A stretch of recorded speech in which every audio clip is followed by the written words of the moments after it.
time. Okay, now today's we discuss the one by one every questions of the exercise. आज हम लोग सारे questions के exercise को करेंगे और जो भी आप आंसर्स लिखोगे first you write the questions then you write the answer. But in today's classes only we discuss the answers and questions, but you write only questions and answer both because time जो है हमारा है वो video का ज़्यादा लंबा ना हो, क्योंकि बहुत सारे बच्चे भाग जाते हैं, शुरुआत में आए अटेंडेंस लगा के चले गए. तो जो क्लासेस होगा वो थोड़ा छोटा बनाने की कोशिश की जाएगी ताकि आप लोग बने रहें और अच्छे से आंसर्स को लिखिए. अगर आपको कोई प्रॉब्लम है तो आप पूछ भी सकते हैं. ठीक है. Now the first question is explain how animals dwelling in the forest help it grow and regenerate. ठीक है, किस प्रकार से एनिमल्स फॉरेस्ट में रहते हैं. ड्वेलिंग मतलब व्हाट? ड्वेलिंग मीन्स जहाँ पे एनिमल्स रहते हैं, जो उनका घर है, तो उनका जो फॉरेस्ट है वो हेल्प करता है किसमें? ग्रो और रिजेनरेट में. Okay. Now the first question is explain how animals dwelling in the forest help it grow and regenerate.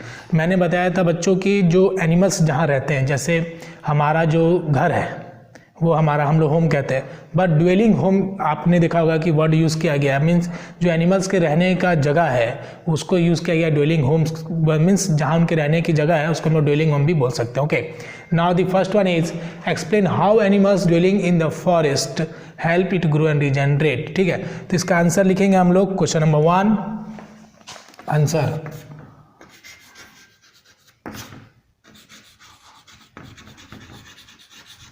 Animals help in growing and regenerating forest in many different ways.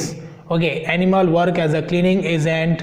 It help to clean the forest and microorganisms which grow on dead bodies. Microorganisms जो dead bodies पे grow होते हैं, जो plants और animals को क्या करते हैं? सड़ाने और गलाने में मीन्स उसको डिकम्पोज करने में हेल्प करते हैं. ओके. तो इसमें हम लोग लिखेंगे the animals help in growing and regenerating the forest. Animals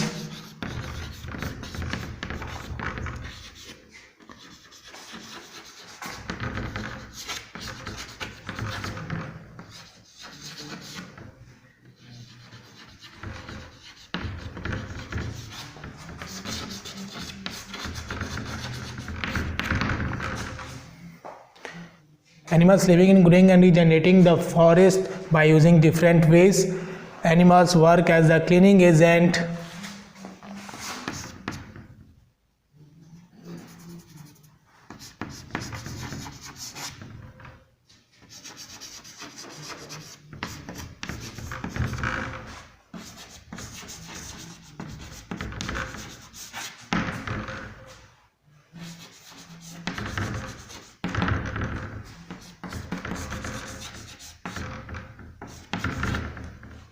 It help to destroy like various animals, microorganisms which help to decompose the dead plants and animals.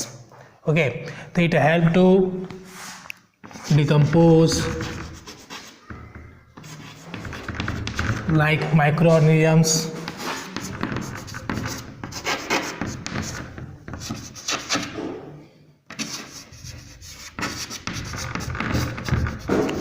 it help to decompose like microorganisms in case of dead plant and animals. मेरे प्यारे बच्चों, मेरे प्यारे soldiers, मैंने आपको बताया था कि जो माइक्रो ऑर्गेनिजम्स होते हैं, माइक्रो मीन्स क्या होता है? छोटा, और वो हमारे आँख से दिखाई नहीं देगा, which can not be seen by the naked eyes. It can be seen only by the microscope. Okay, microscope तो आपने देखा होगा, मैंने पहले ही पढ़ाया था कि माइक्रोस्कोप का यूज़ किया जाता है माइक्रो ऑर्गेनिजम्स को देखने के लिए. Okay. Now we discuss the other point that animals also help in. देखिए, फॉरेस्ट में क्या है? प्लांट्स हैं. फॉरेस्ट में क्या है? प्लांट्स हैं. प्लांट्स के क्या हैं? फ्लावर्स हैं. तो फ्लावर्स में मैंने आपको बताया था मेरे प्यारे बच्चों क्या होता है? Pollination. Okay, pollination pollination means transfer of pollen grain from anther to stigma. From anther to stigma means A to S. Okay. In case of dead plant and animals, and in forest, the animals also help in pollination. In which transfer of pollen grain from anther to stigma. Okay, and we already discussed, मैंने पहले भी class में बताया था कि pollination जो है काफ़ी इम्पॉर्टेंट टॉपिक है, जो आपको क्लास 7th में मिलेगा, क्लास 10th में मिलेगा और क्लास 12th में मिलेगा. ओके, लेकिन क्लास 11th में स्लाइटली नहीं है. ठीक है, क्लास 12th में है, 9th में है, 9th में भी नहीं, 10th में मिलेगा. ओके, तो पॉलिनेशन जो आप समझ लीजिए, और इसके जो टाइप्स हैं थोड़ा सा बता देता हूँ. पॉलिनेशन में आपको मिल देगा आगे क्लास में सेल्फ पॉलिनेशन, क्रॉस पॉलिनेशन, जिसको हम लोग ऑटोगैमी, डिटनोगैमी भी बोलते हैं. थोड़ा माथे के ऊपर से नो बॉल हो जाएगा, फ्री हिट हो जाएगा, इसलिए फ्री हिट का बात नहीं करेंगे. चलेंगे क्वेश्चन नंबर 2 पे.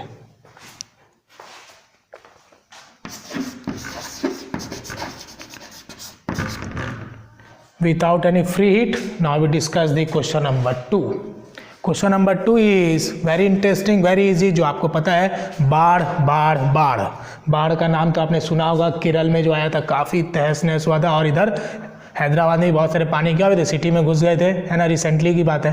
तो क्वेश्चन नंबर 2, अगर आपके घर में पानी डाल दिया जाए, ज़बरदस्ती डाल दिया जाए, तो क्या करोगे आप? भाग जाओगे. जो आपकी कीमती सामान होगी वो भी लेके भागोगे, क्या ना, कि पापा का पैसा ना छूट जाए, मम्मी के गहने ना छूट जाए, है ना, आपके जो फेवरेट ड्रेस होगा वो भी आप लेके भागोगे. लेकिन मौका नहीं मिला तो क्या करोगे? कुछ नहीं, सीधा का सीधा क्या होगा, बहते हुए पानी में बह जाओगे. ठीक है, तो बात करेंगे एक्सप्लेन हाउ फॉरेस्ट. तो जो फॉरेस्ट है वो हमारे जो जीवन को बचाता है. कैसे बचाता है? फ्लड्स के केस में भी. कैसे? अगर बाढ़ आता है तो फॉरेस्ट के पास क्या है? पेड़ है. अब पेड़ के पास क्या है? रूट्स है. तो रूट्स क्या करता है? सॉइल को पकड़ के रखता है. ठीक है, सॉइल को पकड़ के रखता है. तो फॉरेस्ट क्या करता है? सॉइल को पकड़ के रखता है. फॉरेस्ट नहीं, प्लांट्स. ओके, प्लांट्स के रूट्स. तो forest can absorb a lot of water and the roots of the tree absorb the water and prevent it from flowing away. Okay, roots of tree also help in, जो roots जो रहते हैं trees का, वो किस में help करता है? Roots of trees help in percolation of water into the soil. Okay, तो क्वेश्चन नंबर 2 लिखेंगे. Forest has a variety of plant, और इजी करेंगे, and we know that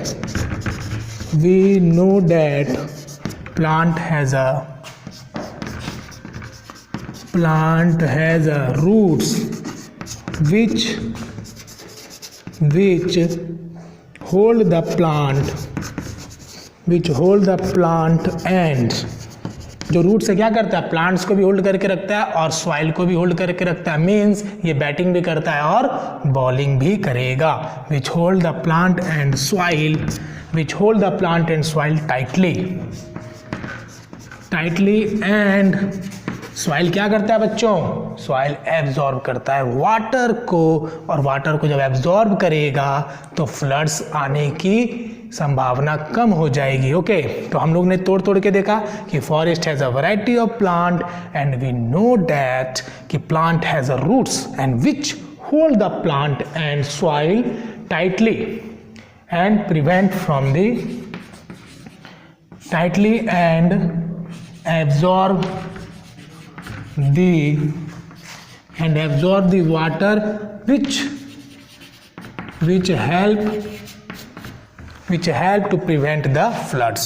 Okay, which help to prevent the floods।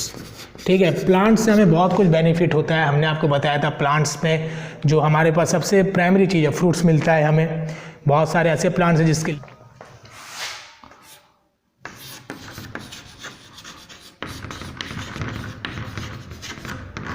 Decomposers किस में help करता है। Decomposers का मतलब क्या होता है, देखिए डिकम्पोजर वर्ड से ही लग रहा है कि डिकम्पोज करने वाला, सड़ाने गलाने वाला। ओके, जो डिकम्पोज करता है मीन्स डिकम्पोजर क्या हो गया, एक ऑर्गेनिजम्स हो गया जो कहाँ प्रेजेंट होता है, जो क्या करता है, which feed on the dead plants and animals. Decomposer एक ऑर्गेनिजम्स है जो डेड प्लांट्स और एनिमल्स पे पाया जाता है और उसको सड़ा गला के क्या करता है, कन्वर्ट कर देता है किसमें, which feed on the dead plants and animals and it help, उसको सड़ा गला देता है और फॉरेस्ट को क्लीन करने में हेल्प करता है। और जब वो सड़ा गला देता है प्लांट्स एनिमल्स को तो सॉइल को क्या मिलता है, nutrients. Means decomposer are the organisms, decomposer are the organisms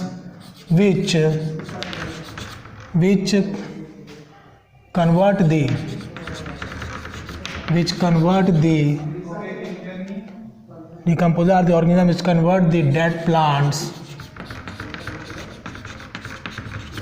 or we can say that decomposer are the organism that is micro, bracket में आप माइक्रो लिख सकते हो। Decomposer are the microorganisms which convert the dead plants and animals, dead plants and animals को convert कर देता है ना, and convert the dead plants and animals and provide nutrients to the soil and help in cleaning the forest,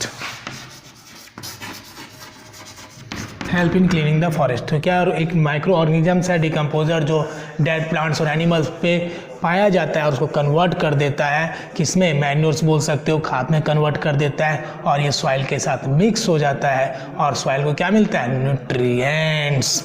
okay, तो हम लोग बात करते थे कि जो भी हमारे घर पे जो बच जाता है, जैसे वेस्ट प्रोडक्ट्स ऑफ फूड्स, जो खाना खाने के बाद बच गया या फिर प्लांट्स काटने के बाद जो बच गया, उसके बाद क्या होता है, उसको अगर हम यूज़ करेंगे मैन्योर बनाने के लिए अगर इस्तेमाल करते हैं तो हम बना सकते हैं। ज़रा सा और बने रहिएगा बच्चे, पानी पीते रहो, थकना नहीं है, थकना मना है। और हम लोग बात कर रहे थे कि जो सड़े गले जो पदार्थ बच जाते हैं हमारे घर पे तो हम लोग उसका क्या कर सकते हैं, मैन्योर बना सकते हैं, मैन्योर बना सकते हैं और प्लांट्स में उसको डाल सकते हैं। उस हमारा प्लांट्स अच्छे से ग्रो करेगा, क्योंकि बनाना है उसमें फॉस्फोरस पाया जाता है, उसके छिलके बच गए उसको आप सड़ा गला दो, मैन्योर बना लो। मैन्योर बनाने के बाद, ठीक है, इसका एक ट्रिक बताता हूँ कैसे बना सकते हैं। ओके, ये हमारे पास है एक बकेट, ये हमारे पास है बनाना लीफ है और हम बोल सकते हैं हमारे पास फ्रूट्स के लीफ है, फ्रूट्स पील्स। ओके, ये है हमारे पास। तो इनको जब हम वाटर में डिज़ोल्व करके रखते हैं, वाटर है हमारे पास। ओके, ये हमारे पास क्या पूरा वाटर है, इसमें वाटर प्रेजेंट है। ओके, वाटर प्रेजेंट है, वाटर क्या हो गया, डिज़ोल्व है इसमें। तो जब ये थोड़े दिन के लिए आप छोड़ दोगे, विद इन 1 और 2 डेज़ के बाद ये क्या होगा, थोड़ा सा गल जाएगा, पानी में गल जाएगा, सड़ जाएगा।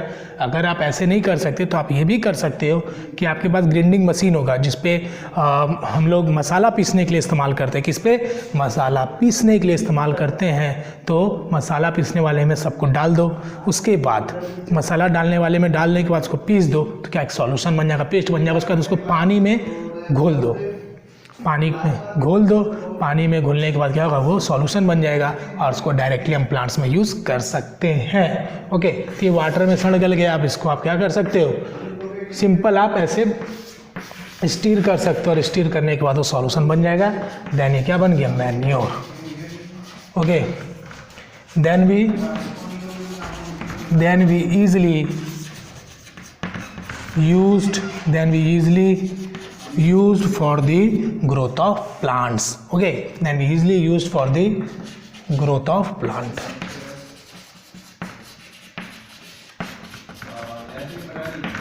ओके, तो हम लोग इसको ग्रोथ ऑफ प्लांट्स के लिए यूज़ कर सकते हैं। Then we use easily to the growth of plants. ठीक है, तो इससे हमें क्या मिलेगा, हमें मिलेगा क्या, मैन्योर। और प्लांट्स के लिए क्या होगा, मैन्योर क्या होता है, बेनिफिशियल होता है। ठीक है, अगर हम डिस्कस करें फर्टिलाइज़र्स की, तो फर्टिलाइज़र्स जो होता है वो ज़्यादा अच्छा नहीं होता है प्लांट्स के लिए। ओके, बिकॉज फर्टिलाइज़र्स जो है वो क्या है, केमिकल्स के द्वारा बनाए जाते हैं, और मैन्योर जो है हमारा क्या है, प्योर, मतलब बोल सकते हैं जो हमारे पास में कोई भी केमिकल हमने यूज़ नहीं किया है। इसलिए मैन्योर अगर हम इस्तेमाल करते हैं प्लांट्स के लिए तो क्या होगा, वो प्लांट्स के लिए बेनिफिशियल होता है और वो प्लांट्स के लिए नुकसानदायक नहीं होता है, और प्लांट्स अच्छे से ग्रो करता है। Okay, now we discuss the other question, that is question number what, question number 3 is over. Question number 3 answer is over. ठीक है, ठीक है, तो it provide nutrients to the soil and help in cleaning the forest, that is question number 3। ठीक है, question number 3 में कुछ ना डिकम्पोजर था। डिकम्पोजर एक माइक्रो ऑर्गेनिजम्स होता है, छोटे छोटे माइक्रो ऑर्गेनिजम्स था जिसको माइक्रोस्कोप के द्वारा देखा जा सकता है, आंखों के द्वारा दिखाई नहीं देगा। छोटा छोटा छोटा छोटा छोटा छोटा होता है। डेड प्लांट, सड़े गले बॉडीज पे, सड़े गले प्लांट्स पे टूट पड़ता है, उसको सोल्यूशन बना देता है, और वो क्या होता है, सॉइल में जाके मिक्स हो जाता है। सॉइल को क्या मिलता है, न्यूट्रिएंट्स मिलता है, और सॉइल बम बम हो जाता है, बोलता है soil bomb bomb bomb bomb bomb bomb. That is question number 4। Next question is question number 4। Explain the role of forest in maintaining the balance between oxygen and carbon dioxide in the atmosphere. Explain the role of forest in maintaining the balance between oxygen and carbon dioxide. Okay. 4 में हम लोग पढ़ेंगे कि balance कैसे होता है oxygen का और कार्बन डाइऑक्साइड का एटमॉस्फेयर में। किसका balance, oxygen and carbon dioxide. तो फॉरेस्ट के पास प्लांट है, तो प्लांट क्या करता है, फॉरेस्ट प्रोवाइड अस ऑक्सीजन। ठीक है, फॉरेस्ट में क्या है, ऑक्सीजन, प्लांट से, तो प्लांट से हमें ऑक्सीजन मिलेगा। Forest provide us oxygen which is necessary for the survival of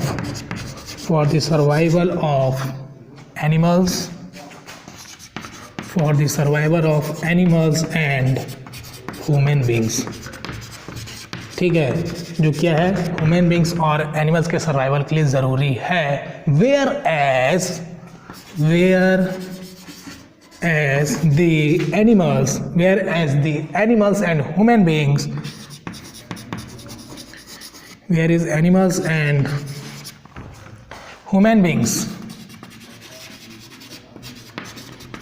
human beings release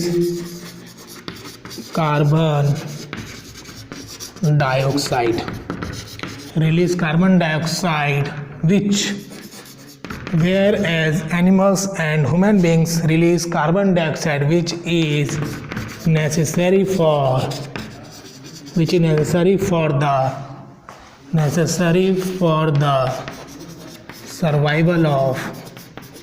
survival or growth of plants. Okay, बातें समझ में आ गई। हम रिलीज़ करते हैं कार्बन डाइऑक्साइड, एनिमल्स मीन्स जितने भी लिविंग ऑर्गेनिजम्स है कार्बन डाइऑक्साइड रिलीज़ करते हैं, और प्लांट्स को देते हैं कार्बन डाइऑक्साइड। प्लांट्स हमें क्या देता है, ऑक्सीजन, मीन्स दोनों में आदान प्रदान हो रहा है, एक्सचेंज हो रहा है कार्बन डाइऑक्साइड एंड ऑक्सीजन का, और एटमॉस्फेयर में क्या करते हैं, बैलेंस करके रखते हैं। और इसको अच्छे से समझेंगे, अगर ये प्लांट्स है, अगर क्या ये प्लांट्स है रिलीज़ कर रहा है, क्या रिलीज़ कर रहा है, oxygen, that is O2, and हम रिलीज़ कर रहे हैं CO2। तो ये इधर गया, ये इधर आया, दोनों में एक्सचेंज हुआ। बट अगर CO2 का मात्रा ज़्यादा हो जाता है एटमॉस्फेयर में, then what is the wrong impact on the environment. Okay, तो CO2 अगर ज़्यादा हो जाएगा तो क्या बोलेंगे कि ग्लोबल वार्मिंग मीन्स टेम्परेचर जो होगा अर्थ का वो क्या होगा, इंक्रीज हो जाएगा, गर्मी ज़्यादा लगेगी। ओके, तो when there is lot of carbon dioxide in the atmosphere, then the global warming attack the environment. Okay, then global warming causes due to the more concentration of carbon dioxide in the atmosphere. Okay, now we discuss the next question. बने रहिए और समझते रहिए, कोई दिक्कत है तो पूछते रहिए. मैं आपका साइंस सर एनके सर आपके लिए जिंदा हूँ.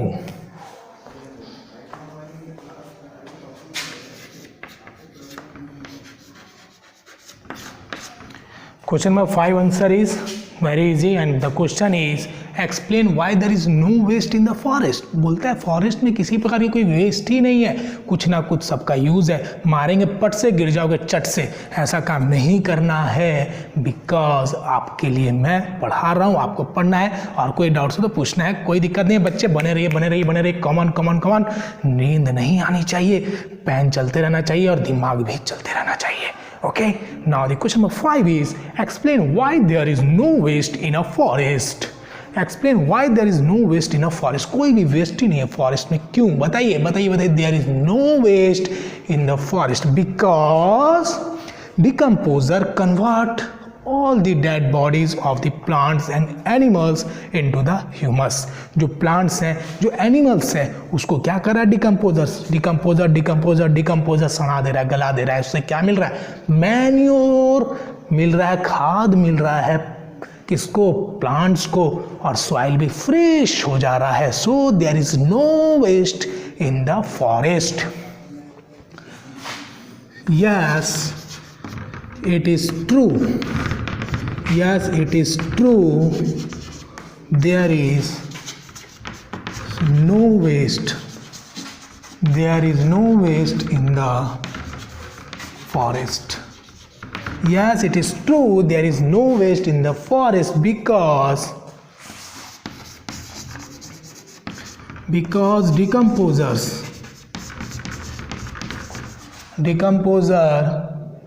feed on all dead plants and animals. Decomposer feeds on all dead plants and animals. और क्या करेगा? मरे हुए पेड़, मरे हुए जानवर पे फीड करेगा. उसको क्या करेगा? कन्वर्ट कर देगा ह्यूमस में. Feed on dead plants and animals and convert into the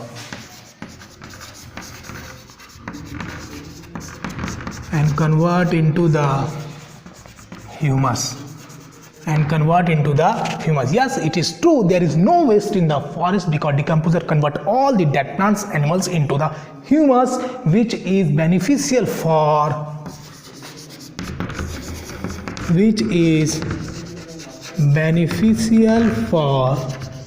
किसके लिए बेनिफिट है? किसके लिए बेनिफिट है? Very good very good. हमारे लिए नहीं है, आपके लिए नहीं है. किसके लिए? Plants and soil. ओके, इससे क्या होगा? प्लांट्स को भी न्यूट्रिएंट्स मिलेगा, सॉइल को भी न्यूट्रिएंट्स मिलेगा. तो सॉइल में जो पेड़ लगाएंगे उसमें अच्छे से क्या होगा? फल फूल निकलेंगे. उसके बाद आपके पेट में चला जाएगा. ओके, तो डिकम्पोजर कुछ नहीं है, माइक्रो ऑर्गेनिजम्स आपको मैंने पहले ही बताया. और there is no waste because सभी प्लांट्स और एनिमल्स को डिकम्पोज कर देता है, सभी को सड़ा गला देता है और उसको ह्यूमस में कन्वर्ट कर देता है. जिससे क्या होता है? प्लांट्स को न्यूट्रिएंट्स मिलता है और एनिमल्स को न्यूट्रिएंट्स नहीं मिलता है बिकॉज एनिमल तो बेचारा मर गया, डिकम्पोजर डिकम्पोज कर दिया. और प्लांट्स को न्यूट्रिएंट्स मिलता है और सॉइल को भी न्यूट्रिएंट्स मिलता है, जिसके कारण जो प्लांट्स वो क्या होंगे? अच्छे से ग्रो करते हैं. So we can say that there is no waste in the forest.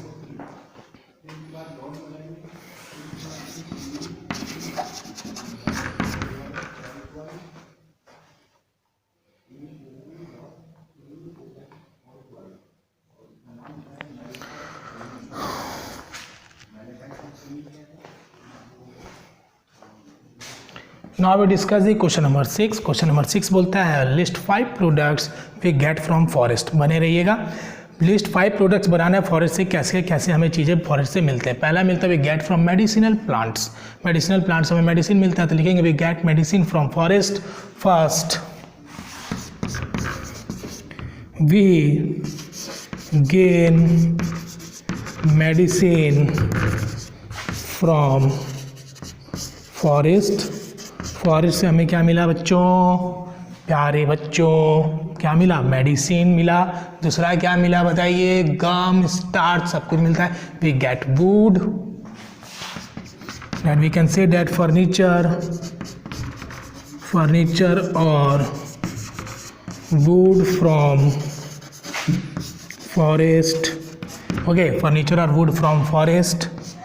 Now point number 3, we get sealing wax.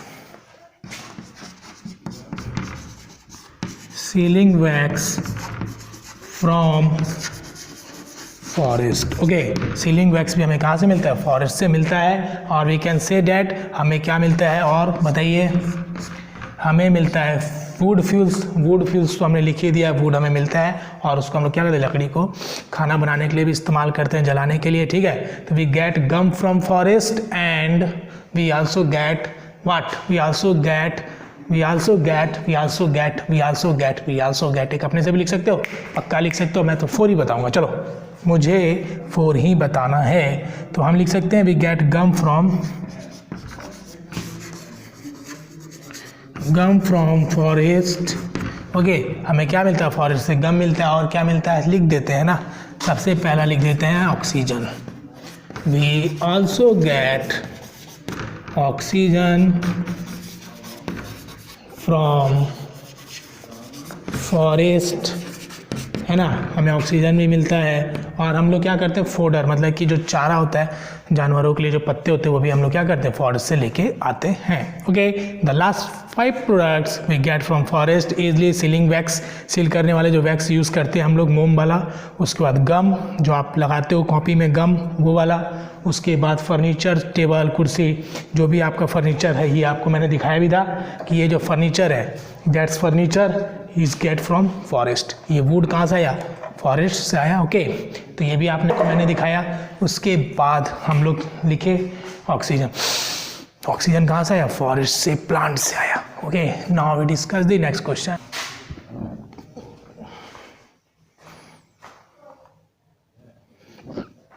Yes, correct, that is question number 7। Question number 7 that is fill in the blanks. बचपन से लेके बड़े तक only fill in the blanks. जब हम 1 में जाते थे ना, तो 1 पे जब मैं छोटा था तो हमारे तो 2 भाई थे, हम लोग 2 भाई थे, तो दोनों साथ में ही पढ़ते थे, मेरे से बड़ा था। तो कहानी ये थी कि जब मैं LKG में साथ में जाता था, तो दोनों भाई तो साथ में ही जाते थे। LKG में मैं पढ़ता था, UKG मेरा भाई पढ़ता था, मीन्स वो मेरे से बड़ा था, बट हम लोग एक साथ स्कूल जाना आना होता था। तो जब हम थोड़े बड़े हुए तो मेरा भाई UKG, तो आपको पता ही है, उससे फिर 1 में चला जाता है बच्चा। तो मैं रोता था कि वो 1 में जा रहा, मैं सिर्फ LKG में ही, UKG में ही अभी तक। तो पापा ने दोनों को 1 में एक साथ एडमिशन करा दिया। अब हम लोग 1 से 12 तक एक साथ ही एक ही स्कूल में पढ़े और एक ही क्लास में बैठते थे। वो फर्स्ट बेंच पे, मैं सेकंड बेंच पे बैठता था। तो कभी कभी फर्स्ट बेंच में ही बैठता था, लेकिन दोनों भाई कभी साथ में नहीं बैठे। वो तो होता ही है स्कूल में, शर्म वाली बात है ना, थोड़ा ऐसा लगता है कि 2 भाई साथ में बैठे, ऐसा नहीं होता था हमारे साथ। हम दोनों अलग अलग ही बैठते थे, बट आगे पीछे बेंचेस रहते थे। तो ये हम कहना चाह रहे थे कि जो हम छोटे थे तो उस समय भी क्या होता था? फिल इन द ब्लैंक्स आता था, ट्रू फॉल्स आता था, पेंसिल से फिल इन द ब्लैंक्स लिखना है, ट्रू फॉल्स लिखना है। तो कॉमन क्वेश्चन आप बना सकते हैं। चलिए शुरू करते हैं। First one is the insect, butterflies, honeybees and birds help in flowering plants in pollination. What? The insect, butterflies, मैंने बताया था, इंसेक्ट उड़ा, गया दूसरे फ्लावर, बटरफ्लाइज दूसरे पे गया, तो ट्रांसफर क्या हुआ? क्या हो रहा ट्रांसफर? बताइए क्या ट्रांसफर हुआ? From pollen grain, anther to stigma, anther to stigma, anther to stigma, anther to stigma, transfer हो रहा है, that is called pollination. तो क्या लिखेंगे? Insect, butterflies, honeybees and birds help flowering plant in pollination.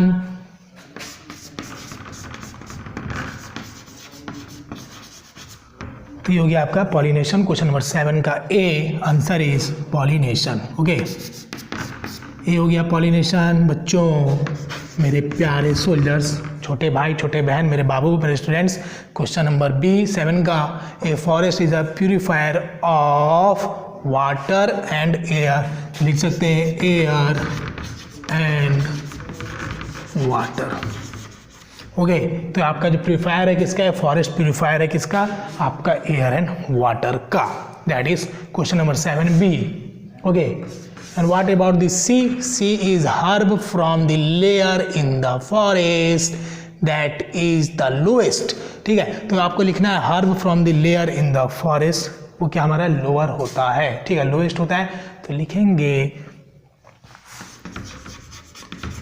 Lowest. Okay, now the D1 is very interesting, that is the decaying leaves.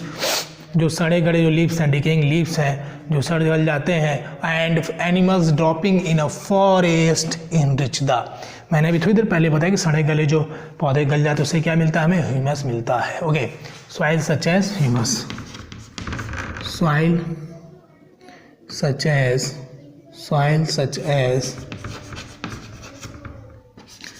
humus. Okay, that is D1. Okay, now we discuss the question number 8. Question number 8, वो हम लोग पढ़ते थे ना, गाड़ी का number 88, गाड़ी आई फट गया पेट, है ना, ऐसा करके हम लोग बचपन में बोलते थे ना. आप भी बोलते होगे, नहीं बोलना है ना, मोटे बच्चों को चिढ़ाते हैं हम लोग, है ना, बचपन में. वेरी गुड, हंस रहे हो, हंसना नहीं है. Why should be worry about the conditions and issues. हमें कुछ कंडीशंस होते हैं, कुछ इशू होते हैं related to forest far from us. ठीक है, तो कुछ इशूज़ क्या है, वाई शुड बी वरी, कुछ हम लोग क्यों चिंता होते हैं, वरी मतलब चिंता करना अबाउट द कंडीशन जो हमारे फॉरेस्ट से रिलेटेड होते हैं. We should worried about deforestation. Deforestation means पेड़ों की कटाई. हम लोग जो पेड़ को काटते जाते हैं, टेबल बना रहे, कुर्सी बना रहे, सोफ़ा बना रहे, डाइनिंग टेबल बना रहे, सब कुछ बना लो भाई, लेकिन एक दिन क्या होगा, हमारे इन्वायरमेंट में ऑक्सीजन की कमी हो जाएगी और हम ऑक्सीजन नहीं ले पाएंगे, सफोकेशन होगा और अस्थमा जैसी प्रॉब्लम होगी, हम लोग को जो स्वास्थ्य बिगड़ जाएगा और धीरे धीरे क्या होगा, लोगों की मरने की भी संख्या आ सकती है if we are not careful regarding the deforestation. Okay, now deforestation क्या होता है बच्चों, we should be worried about deforestation as it would lead to floods, increase in earth atmosphere. Yes, we have ready. Why should we worry? We worry about the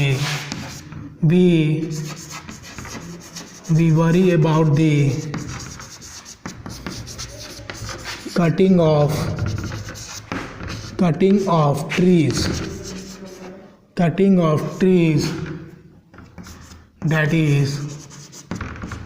is deforestation. That is called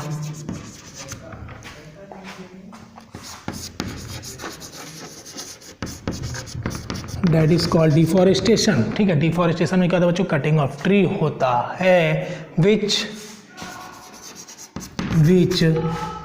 increase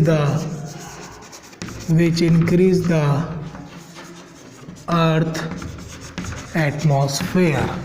ठीक है, जो earth atmosphere को क्या होगा, बढ़ा देगा, temperature को, which increase the earth atmosphere temperature. और हम ऐसे भी लिख सकते थे which increase the temperature of earth atmosphere. ठीक है, क्योंकि जब हम डिफॉरेस्टेशन होगा तो प्लांट्स के द्वारा ऑक्सीजन रिलीज नहीं होंगे और इन्वायरमेंट में CO2 का मात्रा क्या होगा, बढ़ जाएगा, तो क्या होगा, अर्थ का टेम्परेचर भी बढ़ जाएगा. ओके, तो increase the earth atmosphere and decreasing animals habitat and soil erosion. Okay, तो हम लिख सकते हैं increase the earth temperature and also increase the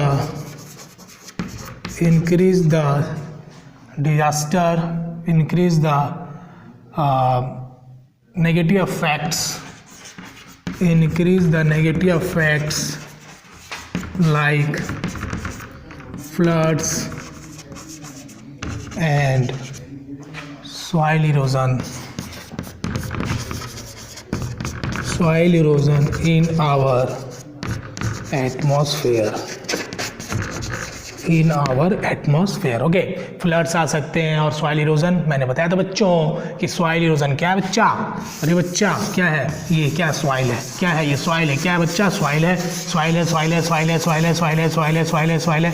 और ये क्या होगा, जब बाढ़ आएगी तो यहाँ से क्या होगा, उड़ा के इसको लेके चले जाएगी. ठीक है, तो यहाँ से उड़ा के लेके चले जाएगी. Displacement of soil due to natural disaster like floods और wind movement, that is called soil erosion. Okay, तो ये क्या होगा बच्चा, सॉइल उड़ के एक जगह से दूसरे जगह को आ गया, कोई भी उठा के नहीं लाया, ना पापा लाए ना मम्मी लाई, कैसे आया, ये आया नेचुरल डिजास्टर से, फ्लड्स के कारण। Okay, due to floods, due to floods and other natural disaster।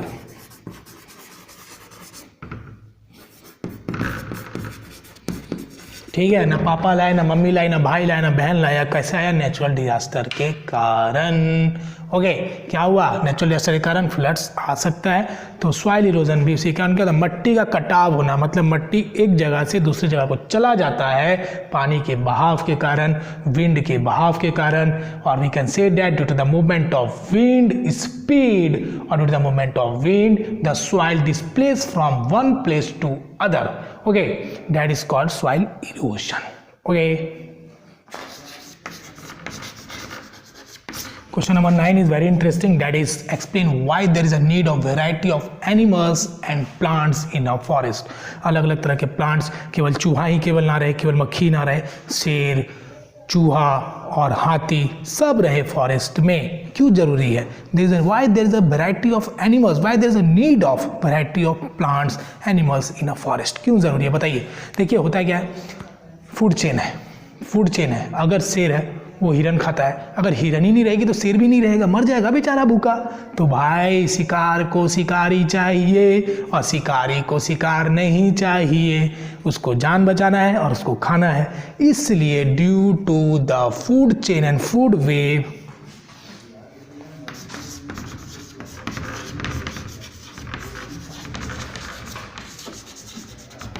Due to the food chain and food web, food chain और फूड वेव के कारण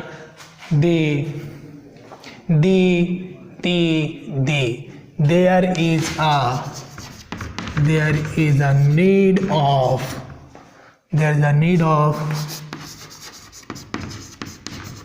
variety of plants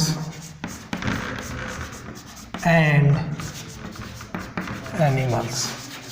ओके, ठीक है, तो फूड चेन के लिए, क्योंकि हमें पता है कि एक जानवर एक को खाता है, एक जानवर एक को खाता है, इसलिए जो खाने वाला भी होना चाहिए और उसको शिकार। जैसे आप जाते हो जू में, तो जू में देखोगे बड़े बड़े सांप हैं, बड़े बड़े सांप हैं, बड़े बड़े सांप है, उसके सामने एक छोटा सा मुर्गी रख दिया, चूहा रख दिया कि भाई चूहा को खा लेगा बेचारा, उसको खाना चाहिए, क्योंकि सांप क्या करेगा, उसको खाना चाहिए तो उसको खाना देना है, तो कहाँ से आएगा, चूहा ही नहीं रहेगा। तो इसलिए there is a need of variety of plants and animals in a forest. और we can say that other line is, so there is a need of variety of plants and animals, and plant and animals sustain the forest life which increase CO2 and O2, that is enough, one line is enough in science, because science में अगर 1 marks का पूछे तो लिख सकते हो, but 3 marks का पूछे तो एक सेंटेंस बढ़ा सकते हो कि plant release oxygen and animals release carbon dioxide which also maintain the balance of oxygen and carbon dioxide in the atmosphere. Okay, now we discuss the next question, that is question number 10। question number 10 is in figure 17.15 in your NCERT। The question is given in your NCERT that in figure 17.15 the artist has forgotten to put the labels and direction to the arrow mark the direction on the arrows and label the diagram using the following labels: clouds, rain, atmosphere, carbon dioxide, oxygen, plants, animals, soil, roots and water table। ये नाम आपको दे हैं। Okay, that is question number 10 answer according to figure। okay, now we discuss the question number 11। question number 11, which of the following is not a forest product। ठीक है, which of the following is not a forest product। question number 11, question number 11। okay, that is 11 answer। ठीक है, which is not a forest product। ठीक है, आपको बताना, पहला दिया गम, गम तो हमारा फॉरेस्ट से मिलता है, मैंने थोड़ी देर पहले आपको बताया था 5 लिस्ट प्रोडक्ट मैंने बताया था, उसमें गम हमारा क्या फॉरेस्ट से मिलता है। प्लाईवुड कहाँ से मिलता है, फॉरेस्ट से मिलता है, क्योंकि वो क्या है, प्लाईवुड, वुड है लास्ट में लगा हुआ, तो इससे आप अंदाज़ा लगा सकते हैं कि वुड जो है आपका कहाँ से आता है, फॉरेस्ट से आता है। ओके बच्चों, फॉरेस्ट से क्या आता है हमारा, वुड आता है और सीलिंग वैक्स। आपने देखा होगा सील करने के लिए जो वैक्स का यूज़ किया जाता है वो भी किससे बनाया जाता है, प्लांट्स के हेल्प के द्वारा. That is also a forest product. But what about the kerosene? What about the kerosene? Kerosene is not a forest product. Okay, kerosene is not a forest product.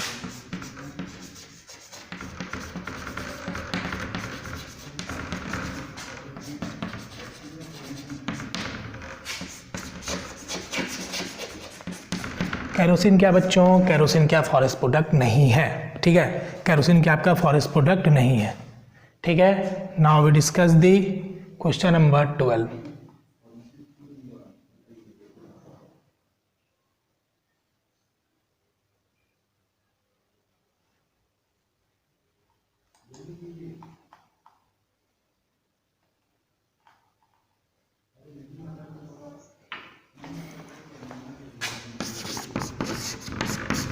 Now we discuss the question number 12 which are very interesting for us. Which of the following statement is not correct?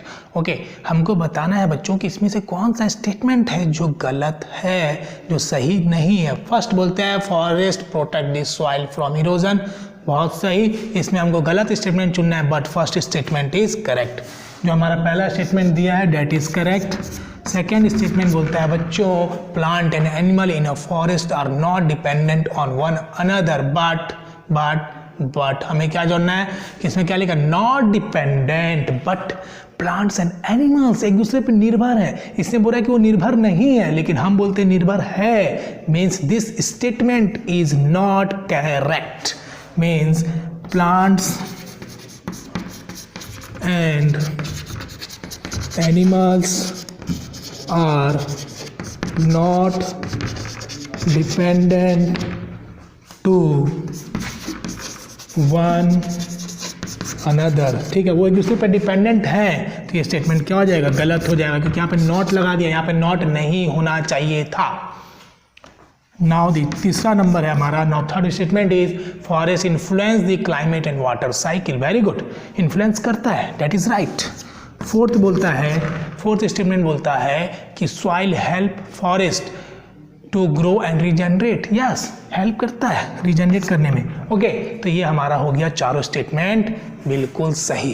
This 4 statement are सही but not नहीं होना चाहिए था. Okay, now we discuss the question number 13 which are last question of this exercise. That is good news for you. ये good news है आपके लिए. Good news है कि आपका लास्ट क्वेश्चन आ गया. Question number 13. Microorganisms act upon the dead plant to produce. Microorganisms जो होता है एक्ट करता है किस पे, act upon the dead plant. मैंने बताया था कि माइक्रोऑर्गेनिज्म छोटे मरे पेड़ पौधे और जानवरों पे गिरता है और उसको सड़ा गला देता है और क्या बना देता है बच्चों, humus. That is HUMUS. That is the answer of question number 13. Now class is over. Be happy, be concentrate, take care, bye bye, have a nice day.